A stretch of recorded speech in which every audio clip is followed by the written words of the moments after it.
वर्ध्यामध्ये देवळी नगर परिषदेकरता मतदान सुरू आहे। 10 मतदान केंद्रावर मतदान सुरू झालंय। पुलगाव, हिंगणघाट, वर्धा या नगर परिषदेकरता मतदानाला सुरुवात झाली आहे। आढावा घेतला आपले प्रतिनिधी सचिन पोफळे यांनी। देवळी येथे एक नगराध्यक्ष आणि 10 नगरसेवकांच्या 20 नगरसेवकांच्या अशा निवडणूक प्रक्रिया पार पडत आहे। तर वर्धा, हिंगणघाट आणि पुलगाव येथे सुद्धा नगरसेवकांच्या निवडणूक मतदान प्रक्रिया पार पडत आहे। देवळी येथे माजी खासदार रामदास तडस यांच्या पत्नी शोभा तडस यांना भाजपकडून उमेदवारी देण्यात आलेली होती। त्यांच्याकरिता मुख्यमंत्र्यांनी सुद्धा त्या ठिकाणी सभा घेतली होती। त्यामुळे ती शोभा तडस यांची जी उमेदवारी आहे ती भाजपसाठी प्रतिष्ठेची मानल्या जाते।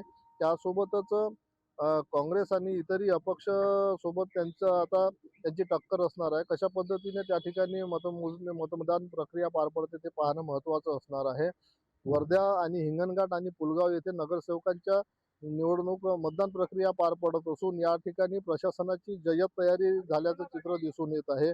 प्रत्येक ठिकाणी प्रत्येक बूथवर आता पोलिसांचा चोख आणि तगडा बंदोबस्त असल्याचं चित्र दिसून येत आहे। उद्याला मतमोजणी होणार आहे।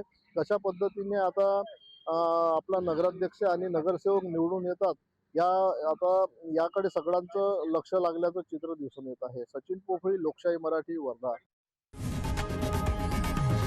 लोकशाही मराठी ऐका, पहा, जागरूक रहा।